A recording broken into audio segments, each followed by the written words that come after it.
지난주 말씀의 제목 믿음의 테스트를 통과하라 이 말씀을 드렸습니다. 하나님의 상속자는 그 상속을 무엇으로 받는가? 오직 믿음으로 받습니다. 하나님의 은혜와 하나님의 언약하심을 믿는 자가 하나님의 상속자가 된다고 성경은 말씀하십니다. 믿음이 없이는 상속자가 될 수 없고 주님을 기쁘시게 할 수 없습니다. 여러분 오직 믿음의 종이 되시기를 바랍니다. 그런데 이 믿음을 가진 자에게 일어나는 일이 생깁니다. 그 일이 바로 무엇입니까? 상속자는 오직 믿음으로만 상속받기 때문에 그 상속자에게는 믿음의 테스트가 시작된다는 것을 반드시 기억하라. 믿음이 일어나는 자에게는 믿음의 테스트가 일어난다. 하늘 상속을 받은 자에게는 상속자로서의 테스트가 시작된다. 믿음의 테스트. 그래서 우리는 일평생 믿음의 테스트를 받고 살아가야 될 것입니다. 살아가는 것입니다. 하나님은 우리를 시험하십니다. 하나님은 우리를 테스트하십니다.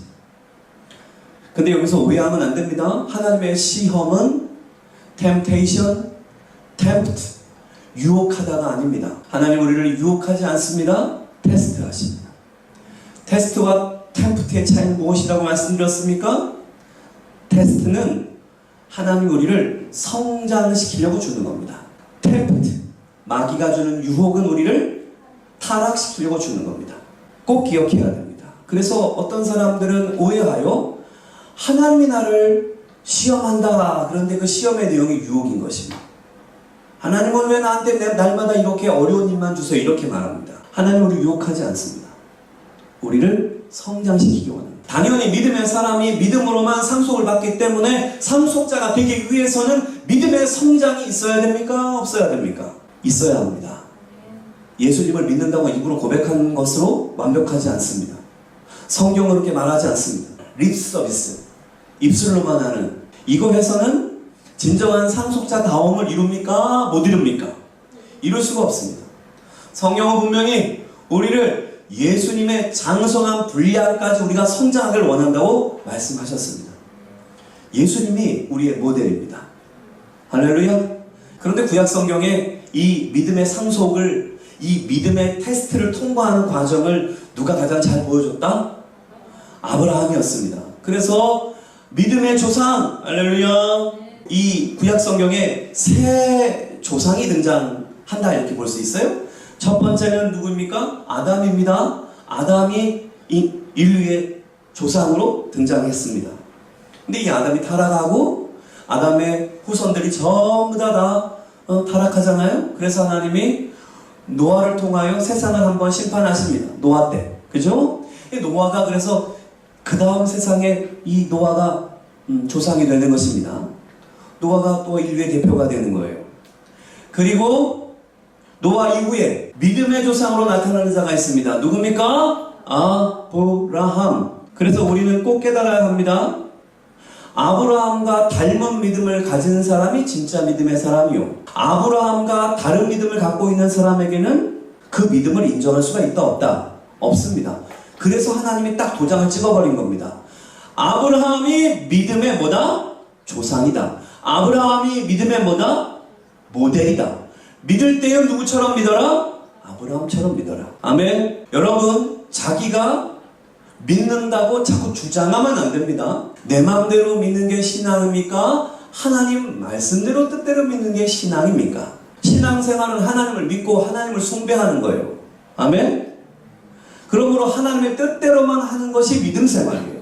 그러므로 하나님이 아브라함을 믿음의 조상으로 세웠다는 것은 믿음의 모델을 누구로 세웠다? 아브라함으로. 그러니까 아브라함이 믿었던 그대로 믿어가야 하는 것입니다.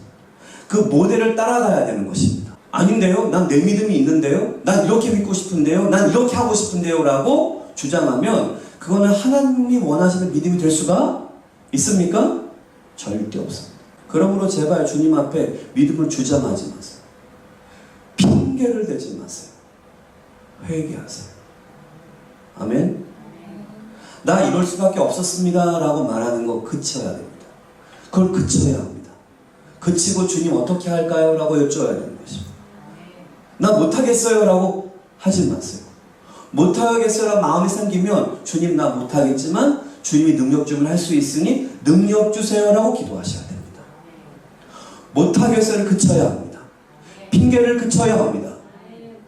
아멘. 이게 일어나시기를 바랍니다. 아브라함이 그렇게 했습니다. 아니 믿음의 모든 사람들이 그렇게 했습니다. 그러나 오늘 여러분에게 드리고 싶은 말씀 중에 핵심은 이것입니다. 아브라함이 믿음의 조상이었지만 아브라함은 완전한 사람이었는가라는 것입니다. 아브라함이 믿음의 조상으로 하나님이 세워줬지만 아브라함은 완전한 사람이었습니까? 아니요. 이것이 비밀입니다. 아브라함은 완전하지도 않았고 완벽하지도 않은 사람인데 그가 믿음의 조상이 된다는 것입니다. 조금 더 얘기하면 아브라함은 연약한 사람이고 아브라함은 부족한 사람이고 은혜가 필요한 사람이었다는 거예요. 보잘것없는 사람이에요. 그런데 아브라함은 믿음의 조상이 됩니다. 이것이 우리에게 주는 교훈이 무엇입니까? 내가 연약하고 보잘것없다고 해서 아브라함의 믿음을 본받을 수 있다 없다. 예수님을 닮아갈 수 있다 없다. 내가 아무리 연약하고 부족하지만 나는 믿음으로 살아갈 수 있다 없다. 믿음의 사람이 될 수 있습니다. 할렐루야. 옆에 분에게 인사하십시오. 당신은 믿음으로 살아갈 수 있습니다. 여러분, 하나님이 우리를 믿음의 성장함을 이루기 위해서 주시는 게 뭐라 그랬어요? 테스트라고 그랬어요. 응? 시험. 믿는 자에게는 시험이 죽는 날까지 있다 없다? 있다 그랬어요. 이거를 꼭 기억해야 돼요. 아멘. 하나님은 나의 믿음을 계속 시험하십니다. 우리의 일상에서 나타나는 여러 문제들은 하나님이 나를 테스트하려고 주시는 걸 수도 있습니다. 또한 마귀에 뭐가 있습니까? temptation, 유혹하다, 유혹. 그러니까 마귀의 유혹이 있습니다. 자, 테스트랑 temptation은 어떻게 다를까요? 어떻게 구별할 수 있을까요? 잘 모르시겠죠? 하나님의 테스트랑 마귀의 템프트를 어떻게 구별할까요? 원리적으로는 여러분이 알려드렸어요. 테스트는 뭐 하려고 한다? 믿음의 성장을 해서 준다. 응? 마귀의 템프트, 유혹은 뭐다? 우리의 믿음을 타락시키려고 하는 것이다. 여기까지는 우리가 정리가 됐어요. 자, 그러면 예를 들어서 이야기할게요. 학교에 들어갔어요. 우리가 학교에 들어가면 뭘 봅니까? 시험을 봅니다. 시험을 왜 봅니까? 시험 좋아하는 사람 있어요? 없어요? 시험 좋아하는 아이가 있어요? 없어요? 한 명도 없어요. 시험을 좋아하는 아이가 있어요? 여러분 아이 때 시험 좋아했어요? 시험 다 싫어해요. 그런데 시험이 있어요? 없어요? 내가 싫어한다고 시험이 없어져요? 만약에 내가 학생들이 시험이 싫다고 시험을 없애버렸다 생각해보세요. 그럼 어떤 문제가 생길까요? 학생들이 시험을 싫어해서 시험을 없앤 학교가 있어요. 그럼 어떤 일이 생길까요? 중요한 게 뭐냐면 학력 평가가 안 돼요. 무슨 소린가 하면 이 아이가 지금 1학년에서 2학년으로 2학 3학년으로 올라갈 수 있을까 없을까에 대한 평가와 기준이 없어져요. 한마디로 성장이 안 된다는 거예요. 그래서 1학년 때 보는 시험은 왜 봐요? 2학년으로 올라가려고 하는 거예요. 2학년 시험은 왜 보는 거예요? 3학년으로 가려고 그러는 거예요. 성장시키는데 학력 평가가 필요한 거예요. 이거 다 상식적으로 이해가 되시죠? 시험을 없애버리면 이 얘가 지금 올라가야 되는지 내려가야 되는지 그리고 실력이 없는 애를 막 올려놓는 거야. 그러면 누구만 고생해요? 걔만 고생해요. 실력이 없는 높은 그 사람만 고생해요.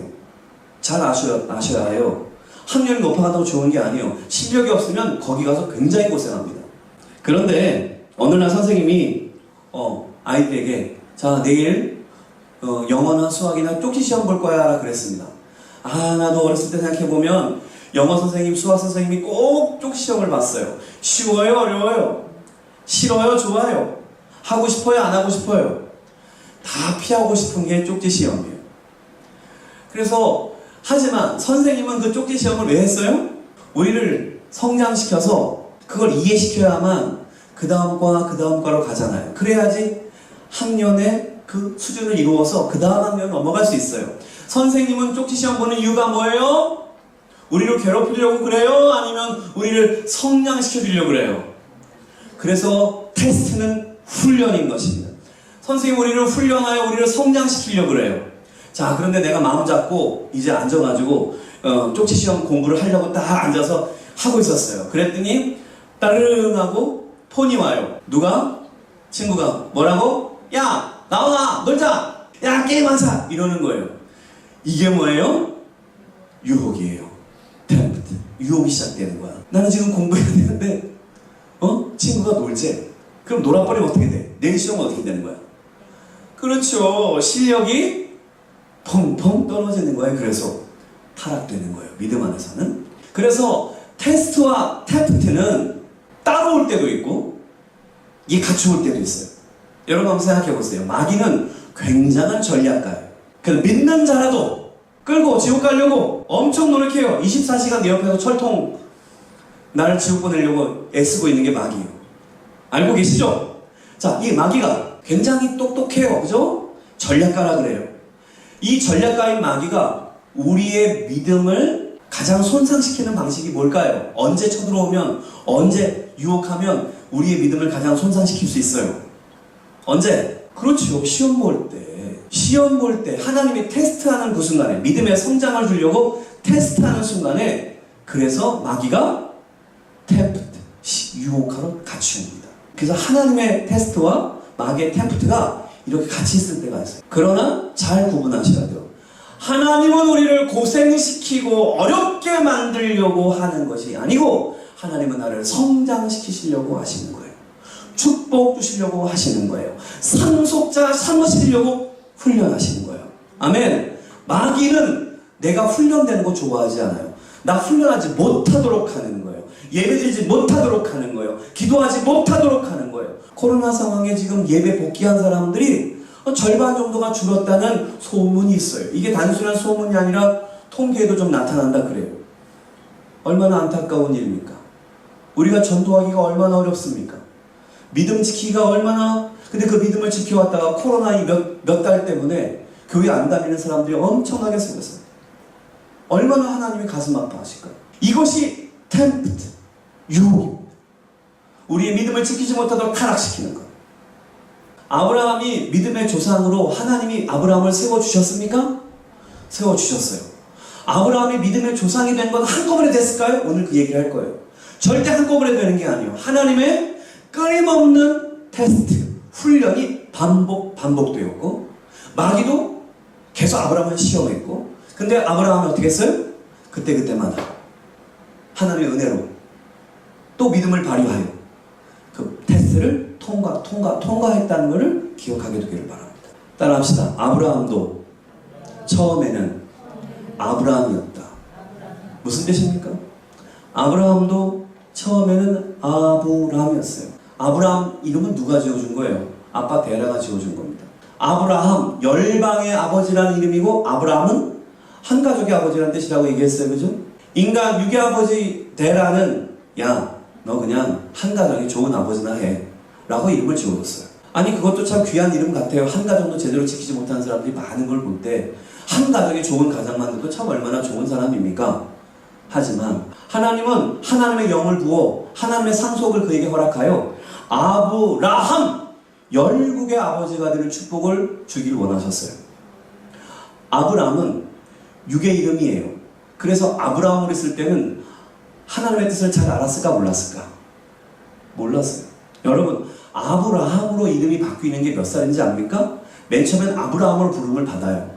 아브라함으로 이름 바꾸는 게 언제인지 아십니까? 창세기 17장 1절에서 5절 말씀을 여러분 보시면 알게 되는데, 4절부터 한번 크게 읽어보세요. 시작! 보라, 내 언약이 너와 함께 있으니 너는 여러 민족의 아버지가 될지라. 이제 후로는 시작! 내 이름을 아브람이라 하지 아니하고 아브라함이라 하니 이는 내가 너를 여러 민족의 아버지가 되게 하리니라. 할렐루야.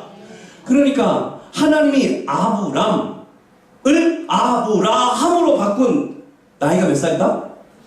99세예요. 하나님께 부름 받을 때 아브라함이 되는 게 아닙니다.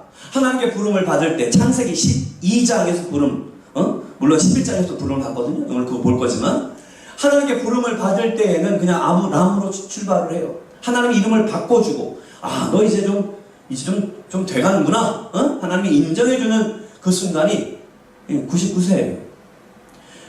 하나님은 75세에 떠났고 99세, 100살이 돼가지고 아브라함을 받았어요. 그러니까 거의 몇 년 걸려서 지금 하나님이 그래도 아브라함 인정해주고 계시는 거예요.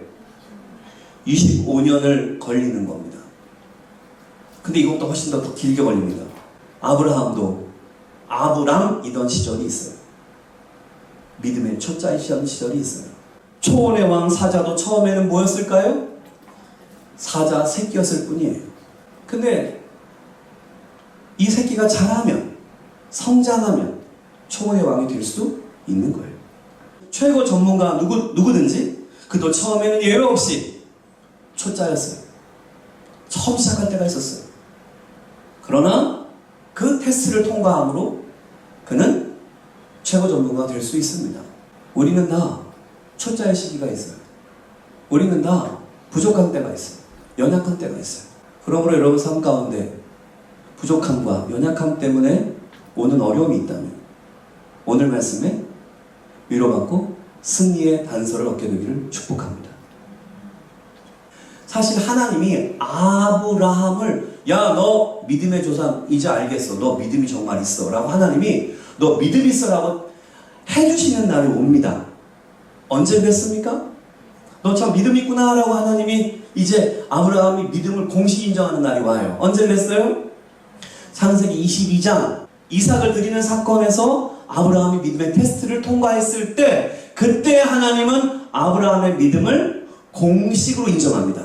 창세기 22장 1절 말씀입니다. 시작. 그 이후에 하나님이 아브라함을 뭐하라고? 시험하시려고 그를 부르시되 아브라함아 하시니 그가 이르되 내가 여기 있나이다. 하나님이 아브라함을 무엇하러 부르셨습니까?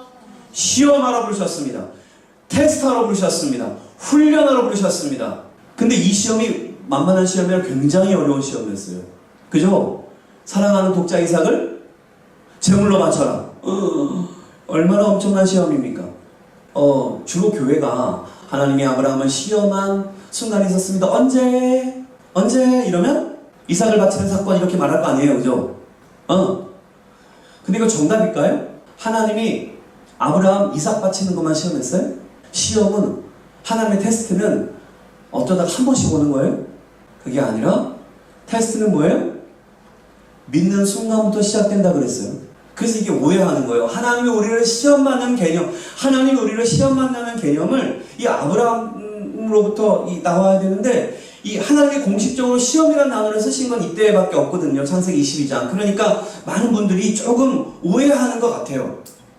아브라함이 하나님께 시험 받은 거는 이삭 바치는 사건이었다라고 생각하는 거예요. 그리고 하나님이 아브라함을 시험 안 한 것처럼 생각을 해요. 근데 그렇다 안 그렇다? 그렇지 않다. 믿음이 시작되면서 시험이 시작되는 거다. 그럼 여기서 시험이라고 썼잖아요. 목사님 여기는 시험이라고 대문점에 써놨잖아요. 왜 딴 건 안 쓰고 이거 써놨어요? 이런 거예요. 앞으로 우리 아이들이 대학 학력 시험을 봐요 안 봐요? 대입 시험을 보죠. TV를 보니까 TV에도 대학 시험이 나와 안 나와요? 그래가지고 막 그 대학 시험 당일날에는 막 여기저기 쉬고 막 그 다음에 뭐 TV에도 계속 막 중계하면서 막 시험 있습니다라고 막 알려요. 그죠? 그리고 시험 막 그 장면을 막 보여줘요. TV에 나오는 시험은 대학 시험이 가장 많이 나와요. 그죠? 그러니까 그 전에 봤던 시험들은 다 무엇을 준비하는 시험이에요? 사실적으로 말하면 대학 들어가기 위한 이 시험이 가장 분기점이 되는 시험이에요. 그동안 받았던 시험을 뭐 하는 거예요? 완전히 정리하는 시험이에요. 이해가 됩니까? 중학교, 초등학교, 중학교, 고등학교까지 열심히 해서 이제 대학교까지 넘어가는 그 실력을 인정받는 시험이 대학 시험이에요. 맞죠? 그래서 이거를 신문이나 TV가 대소특필하는 거예요. 가장 중요한 시험이니까. 마치 한 고비를 넘어서 이제 인정받는 파이널 시험이 되는 거예요. 지금 아브라함의 창세기 22장 이삭 바치는 사건은 그것과 같은 거예요. 아브라함이 믿음의 조상으로서 하나님의 목표치의 기준점에 다다른 파이널 시험인 거예요. 그래서 하나님은 여기다가 시험자를 붙인 거예요. 그 전에는 그러면 이 시험을 위해서 여러 시험의 테스트와 훈련을 통과해서 이 지점까지 와서 이 지점을 통과하는 것임을 깨닫게 되기를 바랍니다. 아멘. 그러므로 하나님께 부름 받을 때부터 우리 뭘 받는다고요? 믿음의 테스트를 받는 것입니다. 물론 믿음의 파이널 시험이 있습니다. 이삭 바치는 사건이 나타날 거예요. 아브라함처럼 우리가 하나님 앞에 인정받는 믿음의 사건이 있는 것입니다. 여러분이 아브라함처럼 믿음의 사건에 승리하시고 테스트를 통과하셔서 하나님이 가장 기뻐하는 사람 되시기를 축복을 하는 것입니다. 감당하시게 되기를 바랍니다.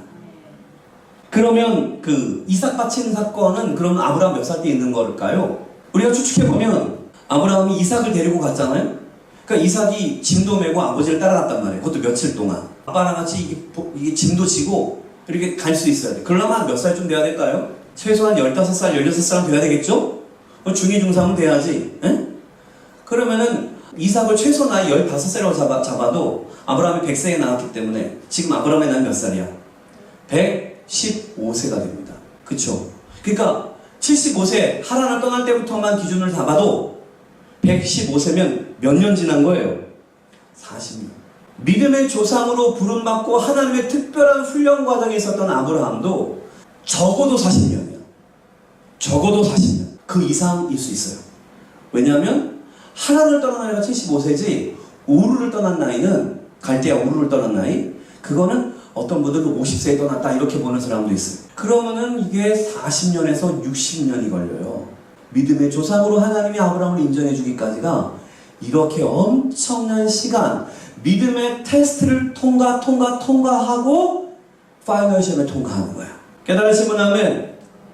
그러므로 우리가 예수님을 믿고 좀 부족하게 사는 그것도 이 아브라함의 이 모습을 볼 때 위로가 돼요. 우리도 아직 믿음의 경주를 계속하고 있잖아요. 아브라함도 초짜일 때가 있었어요. 아브라함도 실수할 때가 있었어요. 오늘 그 얘기를 좀 하는 것입니다. 아브라함의 초짜 시절을 우리가 살펴볼 거예요. 아브라함은 믿음의 테스트를 그러면 어떻게 통과하게 되었는가? 그리고 성경적 원리를 어떻게 제시할까? 믿음의 테스트를 받으면 어떻게 하라? 이기거나 배우거나 하라. 시작. 이기거나 배우거나. 아멘. 하나님의 시험에 통과하든지 통과 못하더라도 뭐하든지 배우든지. 우리 인생에는 믿음의 테스트가 와요. 그리고 마귀의 템프트, 유혹이 있어요. 이겨야 합니다. 근데 다 이겨요? 다 이길 수 없어요. 이기지 못한 데가 있어요. 여러분 그런 고통의 순간이 있잖아요. 회개해야 될 순간이 있어요. 그땐 배워야 해요. 내가 왜 이 지경일까? 어떻게 하면 믿음의 테스트를 통과할까? 자, 아브라함 지도를 한번 보겠습니다. 아브라함이 믿음의 그 여정을 하게 되는 것, 그러니까 하나님께 부름받아서 어디서 부름받습니까? 여기가 우루입니다. 이게 아브라함의 고향 우루입니다. 이 우루, 갈대아 우루에서 하나님이 불러내서 이렇게 이제 가다가 어디에 멈춥니까? 하란에 멈춥니다. 하란에 멈춘 이유가 뭐냐면 데라 때문에 멈추어요. 아버지. 그래서 아버지 데라가 죽고 그리고 이렇게 가나안으로 내려오게 됩니다. 이쪽이 이제 가나안 땅이에요. 여기가 가나안, 여기 가나안 써 있죠? 이쪽이 가나안입니다. 그래서 세겜에 오고 베델과 아이 사이 요 지점에 이제 첫 번째로 단을 쌓고 뭐 이런 기록이 나옵니다. 이제 확인할 건데. 자, 그 첫 번째. 그래서 하나님은 아브라함에게 이제 주신 시험이 세 가지 시험이 큰 레벨 테스트 세 가지가 있다 그랬어요. 지난주에 제가 설명했어요. 첫 번째 믿음 테스트. 첫 번째는 뭘 하는 거예요? 떠나라. 떠남의 테스트가 첫 번째. 두 번째 레벨은 뭐예요? 가라. 순종 테스트. 세 번째가 뭐예요? 본이 되라. 믿음의 조상이 되라. 이 세 가지 믿음 테스트가 있다 그랬어요.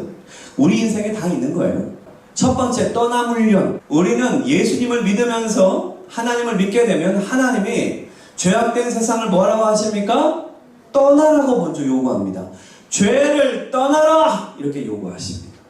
이것을 이제 아브라함 방식으로 말하면 하나님이 내 본토, 친척, 아버지 집을 떠나라 이렇게 말씀하신 거예요. 이게 이제 창세기 12장 말씀인데요. 자, 여호수아 24장 2절 한번 읽어보겠습니다. 자, 잘 따라오세요. 아브라함에 관련된 모든 성경 구절을 지금 다 볼 거니까.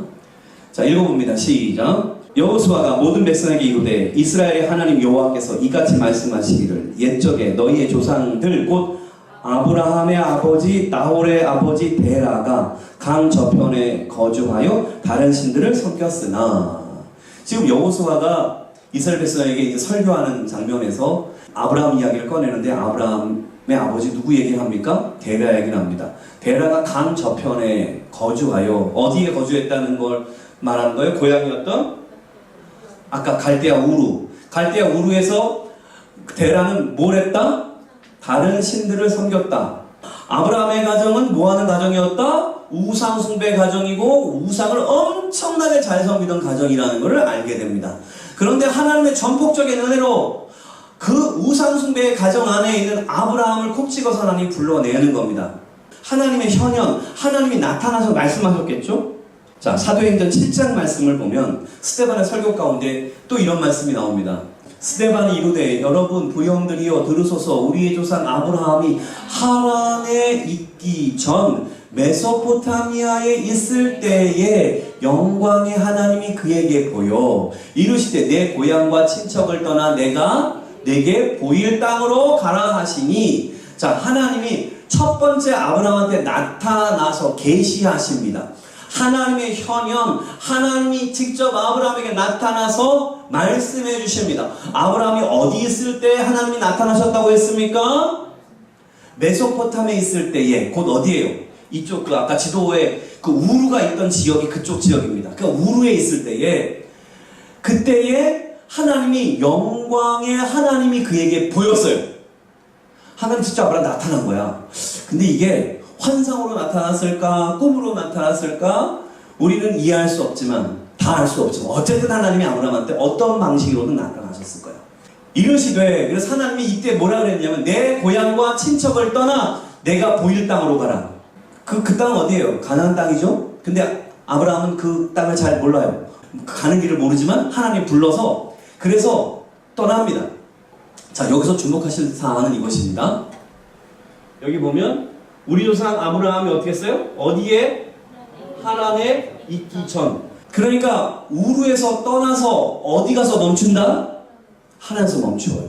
자 그럼 1차 떠나라는 시험의 1차 우루를 떠나는 것이 아브라함한테 시험이 됐을까요? 안 됐을까요? 시험이 됐을 거예요. 그래서 아브라함이 내가 어떻게 우루를 떠날까? 나 우루 어떻게 떠나지? 라고 걱정했을 거예요. 그랬는데 사도행전 7장 31절 말씀에 보면 아브라함이 떠나게 되는 계기가 생깁니다. 자 읽어보세요. 이거 창세기 안 나오는 거예요. 7장 30절 시작. 데라가 그 아들 아브라함과 하란의 아들인 그의 손자 롯과 그의 며느리 아브라함의 아내 사레를 데리고 갈대아인에 어딜 떠났어요? 우르를 떠나 가나안 땅으로 가고자 하더니 하란에 이르러 거기 거류하였으며. 자 보세요. 우르를 떠나는 게 1차 어려움이었어요. 그렇겠죠? 고향을 떠나는 게 얼마나 어려워요. 쉬운 일이 아니에요. 그런데 아브라함이 하나님이 나타나서 너 우르를 떠나라. 또 본토 진짜 아비집을 우르를 떠나라 그러니까 아브라함이 얼마나 좀 기도했겠어요? 기도하다가 그 이야기를 누구한테 했겠어요? 아버지한테 했어요. 그러니까 여기서 주목해 보셔야 돼요.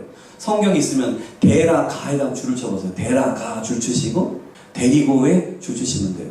여기 보면 자 계시를 받은 건 누구예요? 아까 우리가 사도행전 7장 2절 말씀에 보면 스데반이 이르되 여러분 부형들이여 들으소서 우리 조상 아브라함이 하란에 있기 전 메소포타미아에 있을 때에 영광의 하나님이 그에게 보여. 영광의 하나님을 본 자는 누구다?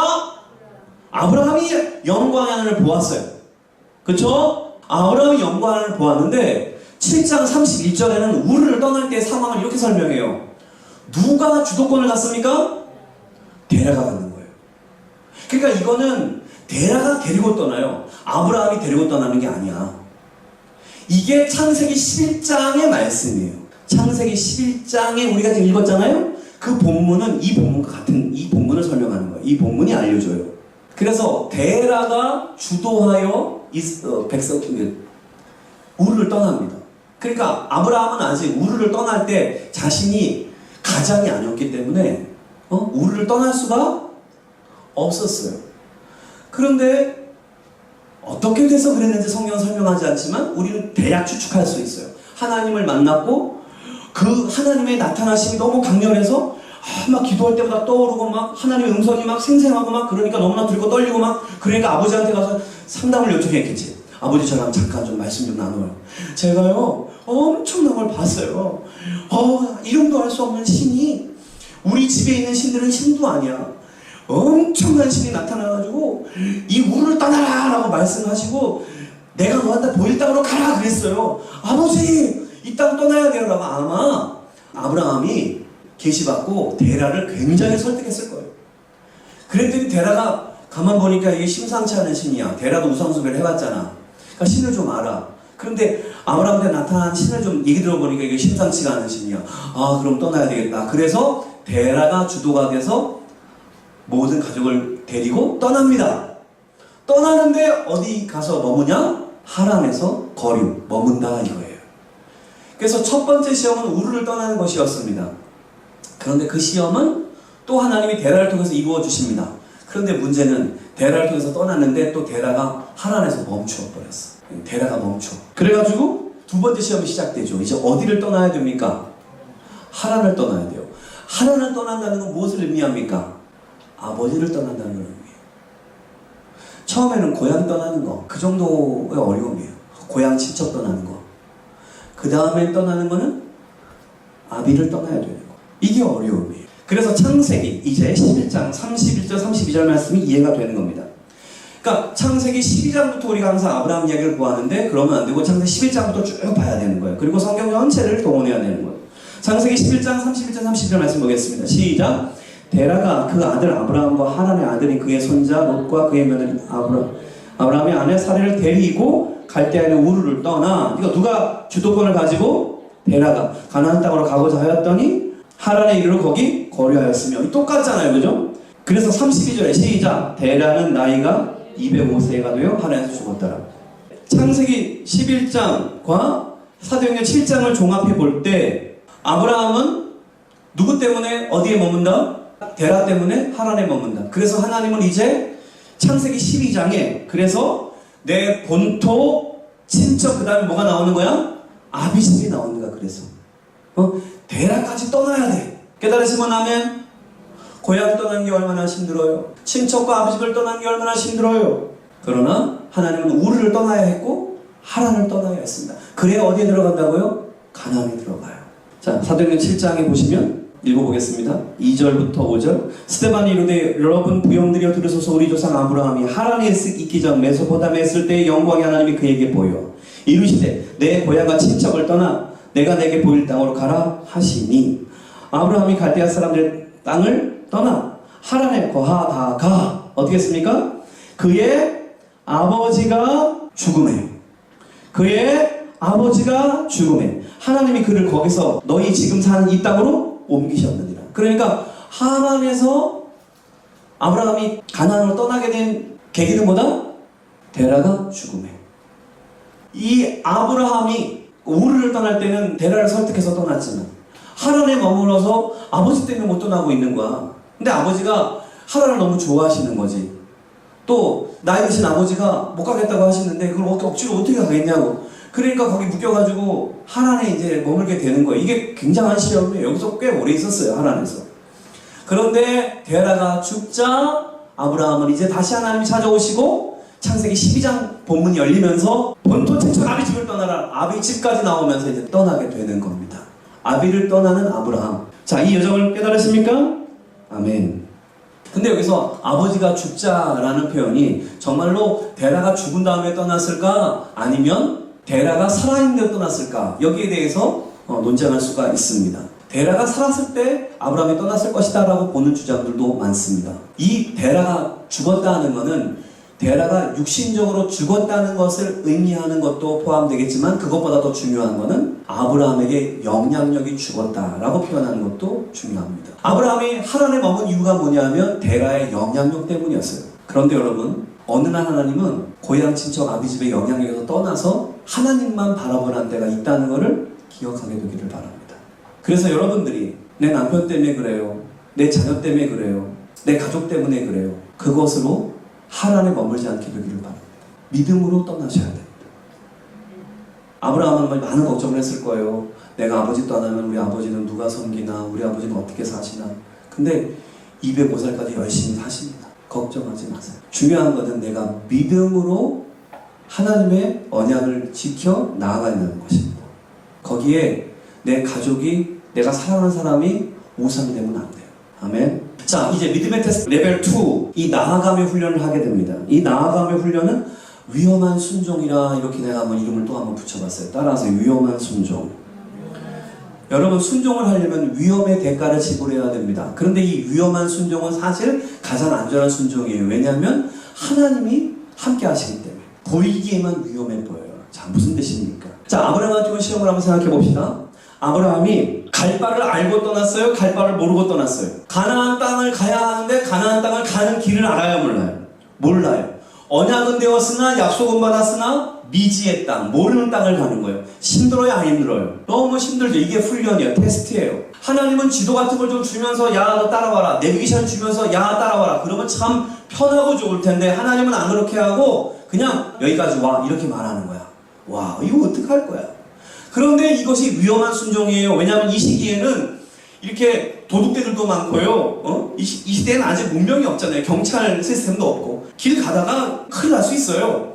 그런데도 불구하고 하나님이 그 어려운 위험한 그 믿음의 여정을 하라고 요청하신 거예요. 그러나 이게 위험한 순종이지만 반대편으로 보면 굉장히 안전한 순종이에요. 왜 그래요? 하나님이 책임지겠다고. 갈 바를 알지 못하지만 내가 보여줄 땅으로 가라. 내가 보일 땅으로 가라. 내가 지시할 땅으로 가라. 그러니까 하나님이 지시하겠다고 결심하신 거예요. 하나님 인도하자고 결심하신 거예요. 여러분, 그러므로 믿음의 삶이 위험스러워 보여요. 내가 이거를 하면 어떻게 될까? 저걸 하면 어떻게 될까? 이 직장을 들어가면 어떻게 될까? 저 직장을 들어가면 이 아파트 저 아파트 이렇게 걱정을 해요. 근데 주님 말씀에 순종하면 위험해 보이지만 그게 가장 안전한 것이다. 아브라함은 갈 바를 알지 못했지만 하나님이 지시하심을 따라 가나안까지 가는 거예요. 마침내 들어갔습니까? 들어갔어요. 할렐루야. 그런데 갈 바를 알지 못하는 때까지는 좋아. 언약된 미지의 땅까지 좋은데 여기서부터 더 힘들어. 시험이 여러분 세집니까? 약해집니까? 1학년 때 수학이 어려워요? 2학년 때 수학이 어려워요? 초딩 수학이 어려워요? 중딩 수학이 어려워요? 그래요. 우리는 성장할수록 시험이 어려워져요. 가나안 땅에 마침내 들어갔어요. 그러면 이제 마침내 하나님이 떠나라는 거 다 떠나고, 그치? 고향도 버리고 친척도 버리고 아버지도 버리고 믿음만으로, 그리고 갈 바를 알지 못하는데 순종해서 하나님께 묻고 기도해서 겨우 가나안 땅에 마침내 들어왔으면 그 다음부터 뭐가 시작되기를 여러분 원합니까? 이제 내가 믿음으로 이만큼 했으니 하나님이 나한테 축복도 주고 가나안 땅 준다 그랬으니까 가나안 땅 다 갖다 줬으면 좋겠지. 근데 가나안 땅 들어가니까 또 시험이 있어요. 무슨 시험인가? 가나안에 도착했는데 가나안 땅의 현실이 눈에 탁 들어옵니다. 사도행전 7장 5절 말씀이 이렇게 돼 있어요. 그러나 여기서 발 붙일 만한 땅도 유업으로 주지 아니하시고 다만 이 땅을 아직 자식도 없는 그와 그의 후손에게 소유로 주신다고 약속하셨으며, 이걸 잘 들어야 돼요. 가나안 땅에 들어왔어 안 들어왔어? 들어왔어. 근데 보세요. 그러나 여기서 뭐야? 발 붙일 만한 땅도 유업으로 주지 않았어. 그러니까 가나안 땅에 들어갔는데 하나님은 가나안 땅 준다고 해서 불렀잖아. 들어갔더니 가나안 땅이 내 땅이야 아니야? 가나안 땅엔 이미 가나안 주민들이 다 정복해 있었어요. 그래서 이 이방인 아브라함이 들어가서 자기 땅으로 삼을 만한 한 평의 땅이 없는 거예요. 무슨 말인지 알아요? 그러니까 믿음 생활을 할 때 이 부분에 와서 여러분 시험에 들 수가 있어요. 심각하게. 분명히 하나님이 약속해서 기도받고 기도 때문에 여기까지 왔는데 도착해보니까 다 가나안 사람들이 다 있고 내 땅은 없는 거야. 아 그렇지, 현실적으로 그렇잖아. 나는 지금 어디서부터 왔어? 우르에서부터 온 이방인이고 가나안은 정착민이 있는 거예요. 그럼 정착민이 좀 다 집중하고 좀 살고 있어. 여기 내 땅이래. 너 절로 가. 여기 내 땅이야. 너 절로 가. 이러고 있는 상황이야. 도착해보니 가나안의 현실에 직면하는 거야. 약속은 있는데 현실의 땅이 있다 없다? 없어요. 그래서 이게 시험이라고 하는 거예요. 그래서 믿음의 시험이라는 거예요. 무엇을 믿는 믿음? 약속을 믿는 믿음. 하나님을 믿으며 하나님 약속을 믿는 믿음. 지금 내 현실에는 땅이 있어 없어? 없어요. 그러나 하나님이 준다 해서 안 준다 했어? 준다 했어. 그러니까 인내가 필요하다. 믿음의 연단은 인내를 낳느니라. 시작. 그러니까 믿음의 연단을 받으면, 믿음의 테스트를 받으면 무엇이 좋아지느냐? 인내가 생겨요. 믿음으로 인내할 줄 알아야 합니다. 아멘. 이게 믿음의 굉장히 중요한 원리예요. 인내가 없는 사람들은, 난 그런 분들 많이 봐요. 그냥 금요기도에 몇 번 와가지고 기도한 다음에 하는 소리가 하나님이 내 기도 응답 안 한대. 몇 번 와서 기도해놓고 하나님 내 기도 응답 안 한다고 말하면 어떡하니? 아브라함은 이 가나안을 얻기까지 얼마나, 이삭을 얻기까지 얼마나, 또 믿음의 조상이 되기까지 얼마나. 이 엄청난 세월의 테스트를 통과해서 그걸 얻는 거예요. 근데 이거를 배울 생각이 없어요. 그냥 우상 숭배하듯이 무당 찾아 전 보면서 구타하면 끝나는 것처럼 그런 식으로 하나님을 대하는 거예요. 종교인은 믿음의 길을 갈 수가 없어요. 종교인은 하나님을 경험할 수가 없어요. 여러분, 가나안의 현실 다 준다고 하나님 약속받아서 왔는데 내 땅은 한 평도 있다 없다? 없어. 이러할 때 뭐가 필요하다고요? 그러니까 믿음이 필요한 거예요. 믿음. 약속을 믿는 믿음. 약속 주신 분을 믿는 믿음. 그래서 인내하는 믿음. 할렐루야. 자, 그래서 인내하면서 이제 주님 앞에 예배드리고 사는데 거기서 끝났으면 좋겠지. 또 인내.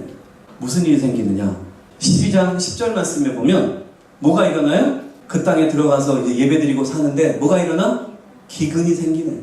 기근이 아주 심했다고 돼 있어. 기근이란 비가 안 와서 다 말라 비틀어져가지고 식물이 없어. 먹을 게 없어.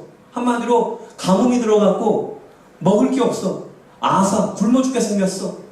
이러한 고통이 오는 거야. 어디에 왔는데? 약속의 땅에 닥친 기근. 그러니까 우리는 아니 하나님 말씀대로 했는데, 아니 목사님이 하라는 대로 했는데 왜 우리 집은 먹을 게 없어요? 라고 말해야 된다니까. 왜 기근이 들어요? 왜 지금 되는 일이 하나도 없어요? 지금 아브라함이 딱 그 상황이에요. 약속의 땅에 와서 인내심을 가지고 지금 예배드리고 살고 있는데 약속의 땅에 왔는데 약속의 땅에 기근이 생기는 게 뭐야? 하나님이 가래서 왔더니 뭐가 생겨? 기근이 생겼어. 그러니까 아이고 하나님도 무심하시지 이렇게 되는 거야 우리가. 그런데 이 부분도 잘 배우셔야 돼요. 이 기근이 생기자 아브라함이 이제 어떻게 하시냐면 점점 남방으로 내려가다가 어디로 가버려? 애국으로 가겠다 그래. 왜? 애국은 그래도 좀 잘 사는 나라거든. 그 나라가 미국처럼 강대한 나라야. 그 나라에 가면은 먹을 게 있을 거야. 그래서 어디로 간다? 애국으로 가기를 결정해. 근데 이게 얼마나 큰 실수야? 하나님은 아브라함을 어디 있으라 그랬어요? 가나안에 있으라 그랬어요. 가나안 땅을 약속으로 주었지 애국 땅은 약속으로 주지를 않았어요. 근데 애국 땅 가서 아브라함이 잘 먹고 잘 살려고 했다니까? 이게 얼마나 착각이야. 얼마나 오해야. 우리가 그럴 수 있다니까요. 하나님이 약속하지 않은 땅에 가서 먹을 것을 구할 수 있다니까? 근데 거기서 얼마나 위험해지는지를 여러분 이제 보게 될 겁니다. 여러분, 애굽을 떠났다. 성경에서 애굽이라고 하는 그 나라가 등장하는 게 여기 처음이에요. 네? 애굽이 처음으로 등장합니다.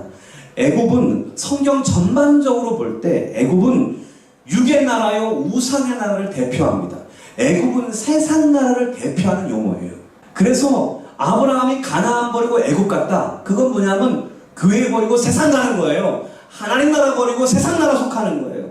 믿음 버리고 직장 들어가는 거예요. 믿음 버리고 세상으로 들어가 버리는 거예요. 근데 여기서 잘 들으셔야 돼요. 이러면 굉장히 위험해집니다. 이사야 31장 1절에 보면 이사야서에서 이렇게 말합니다. 도움을 받으려고 애굽으로 내려가는 자들은 화 있을진저 이렇게 말합니다. 도움을 받으려고 애굽으로 내려가는 자는 화 있을진저. 여러분, 가난이 있으라고 하면 가난이 있으세요. 믿음 안에 있으라면 믿음 안에 있으세요. 애굽으로 도움받으러 가지 마세요. 주님이 말했어요. 화가 있게 된다. 우리는 주님이 축복하는 말씀은 막 할렐루야라고 받아요. 주님이 축복하시는구나. 가나안 들어가면 축복하시는구나. 이런 거 할렐루야로 받아요. 근데 애국 가면 화 받는다는 건 왜 안 받냐 그거는. 듣고 싶은 것만 듣고 듣기 싫으면 다 제외시켜. 믿고 싶은 거 믿고 안 믿고 싶으면 안 믿어. 이 안타까운 하나님의 말씀을 잘 들으세요. 가나안 땅에 있으세요. 애국 가지 마세요. 자, 그래서 가나안을 버리고 애국으로 간 아브라함, 그래서 믿음의 타락을 한 거죠. 이게 템테이션입니다. 마귀의 유혹. 마귀는 우리를 어디로 끌고 간다고요? 애국으로 끌고 가요. 도움받을 것 같아요. 교회 안 다니고 도움받을 것 같아요. 하나님 나라 안 살고 도움받을 것 같은 애국으로 가고 싶어 해요. 근데 얼마나 안타까워요. 화가 있다니까. 창세기 12장 11절부터 한번 읽어볼까요? 그가 애굽에 가까이 이르렀을 때에 그의 아내 사라에게 말하되 내가 알기에 그대는 아리따운 여인이라. 애굽 사람이 그대를 볼 때에 이르기를 이는 그의 아내라 하여 나는 죽이고 그대는 살리리니 원하건대 그대는 나의 누이라 하라. 그러면 내가 그대로 말미암아 안전하고 내 목숨이 그대로 말미암아 보존되리라 하니라. 14절 말씀 시작. 아브라함이 애굽에 이르렀을 때에 애굽 사람들이 그 여인이 심히 아름다움을 보아 15절 바로의 고관들도 그를 보고 바로 앞에서 칭찬함으로 그 여인을 바로의 궁으로 이끌어 들인지라. 여러분 어떤 일이 발생합니까? 가나안을 버리고 배가 고파가지고 물질의 어려움 때문에 좀 가정 경제를 좀 책임지겠다고 그래서 어디로 간다? 애굽으로 내려가. 믿음 버리고 애굽 가는 거야. 이렇게 됐을 때 아브라함한테 어떤 일이 발생했는가? 라고 하면 첫 번째, 아브라함은 지금 그 끼니를 잇기 위해서 간 거거든요. 경제적인 이유 때문에 먹고 살기 위해서 그랬는데, 그러니까 살기 위해서 간 거지, 그쵸? 근데 어떻게 됩니까? 아브라함의 목숨이 위태로운 위기가 일어납니다. 살라고 가는데 거기 가니까 진짜 죽게 생긴 거예요. 아브라함의 목숨이 위태로워져. 그러니까 아브라함이 직감을 하고, 여보, 바로 왕은 여자를 좋아해. 옛날에는 그 이상한 왕들이 많았잖아. 당신 너무 아름다워. 당신 너무 아름다우니까 애굽 왕이 당신 달라고 그러고, 아 그럼 우린 힘이 없잖아. 그러다 보면 내가 당신 남편인 걸 알고 날 죽이면 어떡해. 생명의 유혹을 받는 거야. 이걸 아브라함이 진짜 받은 거예요. 이걸 우리가 뭐 이렇게 할 수가 없어요. 정말로 살벌한 상황이라고. 내 편이 아무도 없는 곳에 가는 거야.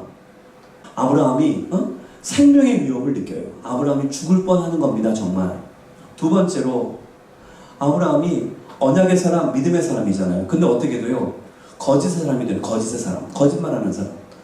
자기 부인을 모르고 속여야 돼? 누이 동생으로 속여야 되는 거짓말쟁이가 돼버리잖아요. 목숨을 잃을 위기에 처해 있고 비겁한 거짓말쟁이로 살아야 될 위기에 처해가 되는 거예요. 여러분 교회 안 오는 사람을 물어보세요. 오늘 왜 안 오셨어요? 물어보면 다 거짓말한다? 무슨 일 생겼어요? 어디 갔어요? 뭐 어떻게 됐어요? 근데 그거 알아보면요, 하나님은 다 알 거야. 거짓말이라고. 교회 안 오려고 한 말들이라니까. 하나님 몰라서 가만 계시는 것 같아요? 거짓의 사람이 된다니까? 믿음의 사람이, 진리의 사람이, 정직의 사람이 거짓의 사람이 된다니까? 그래서 믿음이 흔들린다니까? 자꾸 거짓말하면 믿음이 흔들려요. 믿음의 위기가 왔어요. 그리고 세 번째, 정말로 위기죠. 누가? 아내 사라를 뺏기게 됐어. 아내 사라가 정말 바로 왕의 이제 부인이 될 뻔하는 거야 지금. 근데 여러분, 이 본문을 읽으면서 묵상하면서 제가 더 깨달은 게 있어요. 여러분, 아브라함이 사라를 뺏기는 아픔이 대단했을까 안 대단했을까? 근데 이 본문은 그 정도로 해석할 본문이 아닙니다. 잘 들으세요. 사라를 잃어버리는 위기는 저기 써놨어요. 뭐라 그랬어요? 언약의 위기예요. 뭔 뜻이냐? 하나님은 누구를 통하여 이삭을 보낼 계획을 하고 계셨어요? 사라를 통해서 이삭을 보낼 계획을 했어요. 이삭을 통해서 야곱이 나오고, 야곱을 통해서 12아들이 나오고, 이스라엘이 만들어지고, 그 혈통에 의해서 누가 오세요? 예수님이 오시는 거야. 아멘? 그러니까 사라를 잃어버리는 거는, 사라가 아브라함의 아내가 아니고 바로의 그 후궁이 되면은 한마디로 하나님의 언약에 어려움이 생겨.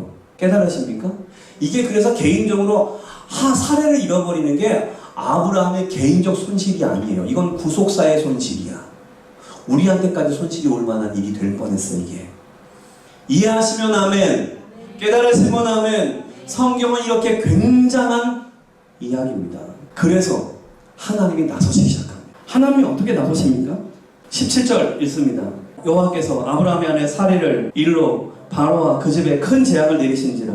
바로가 아브라함을 불러서 이르되 내가 어찌하여 나에게 이렇게 하였느냐? 내가 어찌하여 그를 내 아내라고 내게 말하지 아니하였느냐? 내가 어찌 그를 누이라 하여 내가 그를 데려다가 아내를 삼게 하였느냐? 내 아내가 여기 있으니 이제 데려가라 하고, 바로가 그 사람들에게 그의 일을 명하매 그들이 그와 함께 그의 아내와 그의 모든 소유를 보내었더라. 그래서 창세기 13장으로 바로 넘어가면, 아브라함이 애굽에서 그와 그의 아내와 모든 소유를 네겝으로 올라가니 2절에 아브라함에게 가축과 은과 금이 풍부하였더라 이렇게 되어 있습니다. 여러분, 하나님께서 아브라함을 지켜주십니다. 위기를 맞이한 아브라함에게 하나님이 나타나서 아브라함을 지켜주십니다.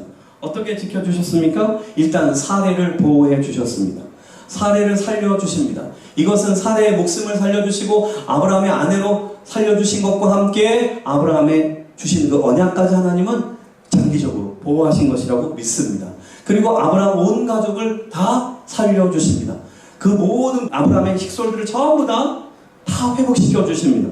세 번째로, 하나님은 아브라함에게 물질의 풍요를 허락하셨습니다. 애굽 내려가서 부자가 돼서 올라와요. 이건 다 하나님의 놀라운 은혜예요. 하나님은 아브라함에게 언약하셨습니다. 언약하셨음을 언약을 지키십니다. 자, 여기서 중요한 게 있습니다. 아브라함은 이 애굽 사건에서 하나님의 언약을 지킨 거예요? 실패한 거예요? 분명히 실패한 거죠. 이겼어요? 졌어요? 졌죠. 근데 믿음의 테스트에는 어떻게 하면 된다고요? 이기거나 이기지 못했으면 뭐 해야 된다고? 배우거나. 아브라함이 이 애굽 사건을 통해서 무엇을 배웠을까요? 그래서 오늘 말씀의 제목이 무엇입니까? 상속자요? 이기거나 배우거나. 테스트에 통과하거나 유혹을 이기거나. 아멘? 배우거나. 테스트에 통과 못했으면 왜 통과 못했는지를 배우고, 언약을 배우고, 하나님의 은혜를 배우고, 마귀한테 유혹에 빠졌으면은 내 죄가 뭔지를 깨닫고 회개를 배우고, 믿음의 테스트를 통과하는 믿음의 여정은 무엇으로 할 것인가? 이기거나 배우거나. 둘 중에 하나를 반드시 하세요. 아멘? 아브라함이 배운 게 무엇일까요? 아브라함이 배웠을 것만한 거 그냥 한번 쭉 적어봤어요. 첫 번째, 뭘 했을까요? 말씀이 언약대로 뭐 해야 된다? 살아야 하는구나. 하나님이 최고구나. 나 하나님만 믿고 살아야 되는구나. 하나님만 의지해야 되는구나. 할렐루야. 말씀의 언약대로 살고 하나님만 의지하여 살고, 그리고 깨달았을 거예요. 애굽은 어떤 곳이다? 위험한 곳이구나. 애굽이 위험한 곳이구나. 하나님이 없는 곳 애굽이 위험한 곳이구나. 마귀가 통치하는 나라 속에 내가 처하면 나한테는 엄청난 일이 생기는구나. 그래서 네 번째, 어떤 일이 있어도 가나안은 떠나지 않아야 되겠다 라는 굉장히 중요한 믿음이 생성됩니다. 이때 이 사건 이후로 아브라함은 가나안에 철저하게 머물게 돼요. 그래서 13장에 바로 무슨 사건이 나옵니까? 조카 롯과 너무 물질이 풍성해가지고 그 땅에 롯의 양들과 아브라함의 양떼들이 먹을 풀이 없어. 얼마나 양이 많으면 풀이 없어. 그렇게 소유가 많아졌어. 그래갖고 결국 롯의 목자들과 아브라함 목자들이 싸움을 해. 그래서 지금 결론은 롯과 아브라함이 싸우게 된 거야. 그럴 때 아브라함이 어떻게 합니까? 13장을 보시면 내 이놈 풀 많은 땅은 내가 차지하리라 이렇게 말하지 않아요. 가나안 땅은 좀 풀이 없었어요. 없으니까 지금 막 싸운 거 아니야. 근데 아브라함이 대단한 대인배가 되는 거죠. 네가 먼저 정해 가라 해가지고 롯은 인간의 눈을 가지고 어디를 선택한다? 소돔과 고모라를 선택하고 가는 거야. 망할 줄도 모르고 세상으로 가네. 이 롯의 실패의 시작, 이때 시작되는 거예요. 소돔으로 가는 거야. 하나님의 땅을 안 지키고. 아브라함은 12장까지 애굽에서 고통을 다 당하고 와서 13장에 와서는 어떤 일이 생겨도 어디를 떠나지 않는다? 가나안을 떠나지 않는 믿음이 그 안에 이제 일어났습니다. 그래서 아브라함은 13장에 가나안에 그냥 머물기로 하고 하나님의 은혜를 받게 되는 거예요. 14장, 15장 여러분 읽어보세요. 흥미진진한 하나님의 은혜의 언약을 받은 아브라함이 어떠한 믿음의 테스트를 통과해 가는지를 여러분 보게 되는 것입니다. 할렐루야! 그리고 나는 아브라함을 하나님이 왜 지켜줬을까? 아브라함이 가나안 땅에 들어와서 잘한 일이 뭘까? 하나님을 믿게 된 다음부터 아브라함이 잘한 일이 뭘까? 아브라함한테 변화된 게 뭘까? 가장 변화된 게 뭘까? 두 가지가 변화되더라고. 내가 하나님의 자녀가 되는 순간 나한테 일어난 일이 생겨요. 그게 바로 첫 번째, 따라하세요. 때마다 주님이 나타나신다. 이게 되는 사람이라는 사람이야. 때마다 하나님 날 찾아와줘요. 오늘 예배를 통해서 하나님 여러분 찾아가십니까? 오늘 말씀이 깨달아지십니까? 이 말씀이 아멘 되십니까? 여러분 하나님 만나고 있는 거예요. 하나님 말씀을 만나고 있는 사람은 하나님을 만나고 있는 거예요. 하나님이 꿈에 나타나고 무슨 환상에 나타나고 그것만 믿습니까? 왜 그것만 믿습니까? 지금 성경 말씀을 해주고 있잖아요. 이게 하나님이 나타나시는 거예요. 할렐루야! 이 목사를 잠도 못 자게 만들고 이 말씀을 깨닫게 하시고 이렇게 해서 여러분에게 주고 있잖아요. 여러분이 꼭 꿈을 꿔서만 하나님의 뜻을 깨달으려고 합니까? 뭘 봐서만 깨달으려고 합니까? 하나님이 하나님의 종을 세워서 그 말씀의 계시를 풀어줄 때 그 말씀을 믿고 따르시게 되기를 바랍니다. 그러니까 목자가 없고 교회가 없는 사람이 가장 불쌍한 거예요. 내 목자가 없으니 누구한테 인도를 받겠습니까? 내 교회가 없는데 어디 가서 푸른 초장에 물을 먹겠습니까? 여러분이 오늘 교회 와서 이렇게 예배할 수 있는 게 얼마나 큰 은혜입니까? 아브라함이 하나님께 붙들리고 나서, 근데 하나님께 부름받았을 때부터 이제 하나님의 계시, 현현, 하나님이 나타나셔 말씀을 주잖아. 이거 얼마나 귀해요, 안 귀해요? 너무 좋아요, 안 좋아요? 믿음의 상속자가 되면 하나님이 때마다 나타나죠. 그 하나님 만날 수 있어요. 구약시대의 아브라함은 사실은 하나님을 따끔씩 만났어요. 근데 우리는 매일 만날 수 있어요. 이게 신약시대의 복이에요. 영이신 성령님을 매일 만날 수 있기 때문에. 할렐루야. 자, 창세기 12장 7절 말씀해 보세요. 여호와께서 아브라함에게 나타나 이루시되 이렇게 말합니다. 하나님이 나타나 말씀해 주는 거예요. 그랬더니 아브라함이 뭐합니까? 이루시되 내가 이 땅을 내 자손에게 주리라 하신지라. 자기에게 나타나신 여호와께 그가 그곳에서 뭐 했어요? 제단을 쌓고 거기서 베델 동쪽 산으로 옮겨 장막을 치니 서쪽은 베델이요 동쪽은 아이라. 그가 그곳에서 여호와께 제단을 쌓고 여호와 이름을 부르더라. 이 두 번째, 이 아브라함이 언약의 백성으로 이기면서 인생을 살아가는 비법 중에 하나, 하나님의 음성을 듣는다와 두 번째, 예배드린다는 거예요. 예배드리는 자는 이긴다. 시작. 이게 비결이에요. 아브라함의 인생에서 어떻게 아브라함이 믿음의 테스트를 계속 극복해 나가는가, 그리고 아브라함이 어떻게 유혹을 계속 이겨나갔을까? 하나님을 만난 것과 예배를 드린 것. 지금 우리는 예배를 통해서 누굴 만나요? 하나님 만나죠. 예수님 만나는 거예요. 예배가 먼저다. 예? 할렐루야. 예배를 드리는 자가 영적 승자가 되는 거예요. 예배에 승리하면 인생에 승리한다. 시작. 예배의 성공자가 인생의 성공자. 시작. 할렐루야. 그래서 여러분들한테 우리가 새벽 예배도 그렇게 강조해서 말씀을 드리고, 새벽에 피곤하고 어려워도 어떻게 하든지 교회 왔으면 교회 오고, 못 오면 집에라도 줌이라도 켜놓고 내가 주님 앞에 예배를 잘 드릴 수 있다면 그게 얼마나 행복한 일이에요. 할렐루야. 자꾸 예배 횟수가 늘어가요. 어떻게 수요일 금요일 다 교회 나와요. 아버지 하나님 만나는 게 기뻐야 돼, 힘들어야 돼, 기뻐야 돼요. 힘들어도 나오다 보면 기쁨이 생겨요. 아브라함의 승리의 비결이 뭔가? 아브라함이 그렇게 계속 지키는 게 있다고. 가나안 땅에 들어와서 시작하는 게 있다고. 그게 데라랑 우르에 있을 때 못했고 하란에서도 못했어. 그때는 그 기록이 없어요. 가나안 땅에 들어오자마자 아브라함이 하는 게 있어. 그게 뭐예요? 제단을 쌓고 하나님께 예배하는 거였어요. 하나님이 그걸 기뻐하시는 거예요. 그러니까 아브라함이 실수하더라도 하나님은 아브라함을 건지시는 겁니다. 하나님은 예배하는 백성을 건지십니다. 구원하십니다. 반대로 예배하지 않는 백성에게 하나님은 안타까워하실 뿐만 아니라 그게 많이 진행되면 어려워집니다. 여러분 꼭 그 지역까지 가겠습니까? 안 가겠습니까? 가지 않기를 바랍니다. 지금 코로나 때문에 그 지경으로 들어가는 분들이 너무 많아서, 그래서 어떤 분들은 말해요. 알곡과 쭉정이를 가르는 시대가 코로나 시대가 아니냐, 이렇게까지 말하는 시대가 되었습니다. 여러분은 다 알곡 되시기를 바랍니다. 알곡은 어떻게 합니까? 예배를 범하지 않습니다. 예배의 전쟁에서 이겨냅니다. 예배에서 지지 마세요. 아멘? 잘 생각해야 돼요. 현상에 졌어도, 사건에 졌어도 예배에 승리하면 결국 예배자가 승리합니다. 무슨 뜻입니까?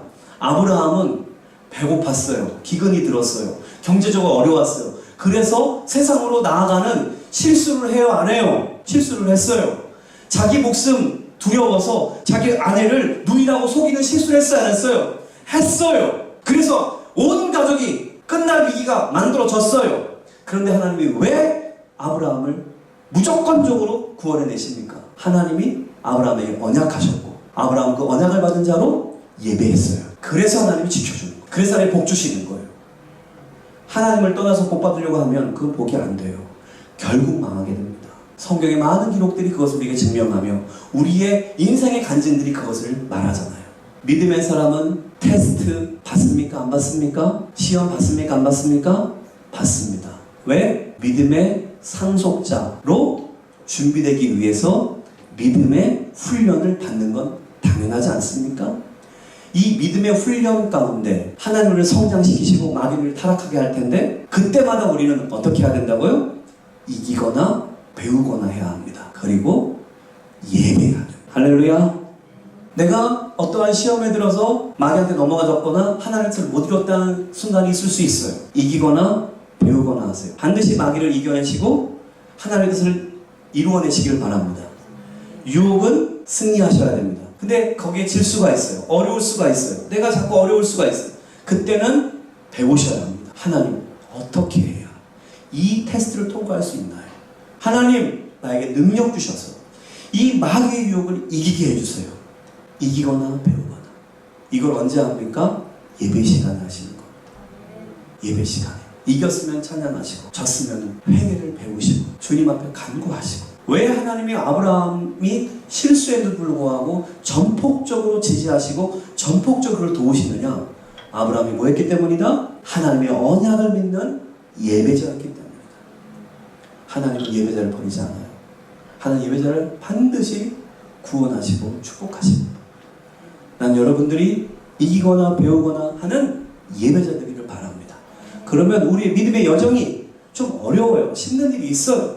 그때마다 주님이 구원하실 것입니다. 그때마다 주님이 찾아오실 것입니다. 그때마다 주님이 우리에게 말할 수 없는 은혜와 축복을 우리를 감싸실 것입니다. 아브라함이 그것을 경험했어요. 그래서 아브라함은 가나안을 떠나지 않아요. 그래서 아브라함은 언약을 굳건히 믿어요. 그래서 아브라함은 믿음의 조상으로 서게 되는 것입니다. 이 아브라함의 스토리는 아브라함에 그치는 것이 아니고 여러분과 나의 삶 가운데 주님이 허락하신 거예요. 예수님 안에서 우리는 이 아브라함의 언약을 받았습니다. 아브라함의 축복도 받았습니다. 누리시게 되기를 바랍니다. 예배자는 이깁니다. 할렐루야.